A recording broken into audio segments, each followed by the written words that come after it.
अगला सवाल थोड़ा सा लंबा है, उसको मैं देख के बताता हूँ। बेरोजगारी के चलते लोग सोचते हैं कि कुछ नहीं कर पाए तो लाओ वकालत कर लें, जिस कारण एक बड़ी संख्या में नित नए वकील आ रहे हैं। आधी अधूरी जानकारी के चलते कहीं ना कहीं संपूर्ण अधिवक्ता समाज की छवि भी खराब कर देते हैं, क्योंकि वकील काले कोट का रुतबा तो याद है, लेकिन नियम व कायदे ताक पर रख के ऐसे लोगों को क्या संदेश देना चाहेंगे? ऐसे लोगों को मैं यही संदेश देना चाहूँगा कि वो एक भीड़ का हिस्सा है, बस भीड़ का हिस्सा मात्र बन के रहना है आपको, या आपको प्योर प्रैक्टिस में आना है, या आपको तय करना है। अगर आपको भीड़ का हिस्सा बन के रहना है तो बार काउंसिल जो बार एसोसिएशंस हैं, प्राइवेट बार एसोसिएशंस हैं हर उसमें कोर्ट में, तो आप उसका चुनाव का एक, जैसे कहते हैं चुनाव में भीड़ की ज़रूरत होती है, उसका आप हिस्सा बन सकते हैं, कुछ जो भी है। लेकिन उससे आप घर नहीं चला सकते। आप जब तक सीरियस प्रैक्टिस में नहीं है तब तक आप उसको व्यवसाय के तौर पे यूज़ नहीं कर सकते हैं। उस चीज़ का कोई मतलब नहीं है। आप बेईमानी तरीके से हैं, और चाहे आप 100 हों, 50 हों, मतलब आप चाहे अनगिनत हों, लेकिन आप खुद देख लीजिए कि आप बहुत कम लोग होते हैं। जैसे कहा जाता है कि आज भी एक अच्छे वकील की ज़रूरत है समाज में, ये ऐसे ही नहीं कहा जाता है। आप अनगिनत हो, मतलब लाखों के तादाद में हो, उसके बावजूद भी गिने चुने लोगों के पास में ही केसेस होंगे, और क्योंकि वो सीरियस प्रैक्टिस कर रहे हैं।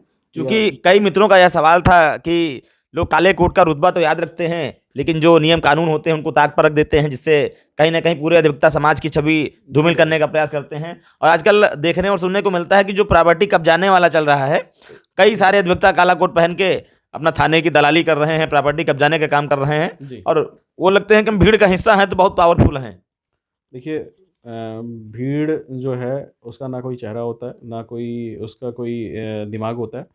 और आपने एक अच्छी बात कही कि वो प्रॉपर्टी कब्जाने वाला जो अभी जो आपने कहा, उसके ऊपर इलाहाबाद हाई कोर्ट लखनऊ का एक जजमेंट भी है, जिसमें कि उन्होंने निर्देशित करा कि ऐसे जितने भी लोग हैं जो काला कोट पहन के ज़मीन कब्जाने वाली बात कर रहे हैं, उसके लिए स्पेशल टास्क फोर्स की आयोग बनाया गया है पुलिस के द्वारा, जिसमें ऐसे लोगों की शिकायतें होंगी, और ऐसे लोगों के खिलाफ कानूनी कार्रवाई की जाएगी।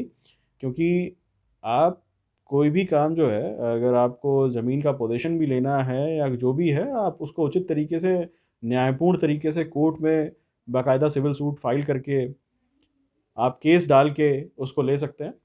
और कब्जाना एक अधिवक्ता का काम नहीं है कि आप वो ग्राउंड पे जाके और कब्जा करें। जब तक कि वो जैसे अगर मैं कहूँ कि वो अधिवक्ता है, तो वो he is a officer of a court, वो कोर्ट में जाके उसको रिप्रेजेंट करे और अपने मुवक्किल की बात रखे। अदरवाइज उसका भविष्य जो है बहुत अल्प समय के लिए होगा। उस समय और के लिए होगा। जैसा कि भैया ने बताया कि जो भी बार काउंसिल्स के इलेक्शन होते हैं उसमें मात्र एक वोटर मात्र बनकर रह जाएंगे आप। तो नेक्स्ट हमारा जो क्वेश्चन है, जो पूरी मेहनत लगन और शिद्दत के साथ कानून की पढ़ाई कर रहे हैं और जुडिशरी में जाना चाहते हैं या फिर वकालत में अपना करियर बनाना चाहते हैं, और उनके लिए क्या मैसेज देना चाहेंगे जो जुडिशरी में जाना चाहते हैं उनके या फिर वकालत में अपना करियर बनाना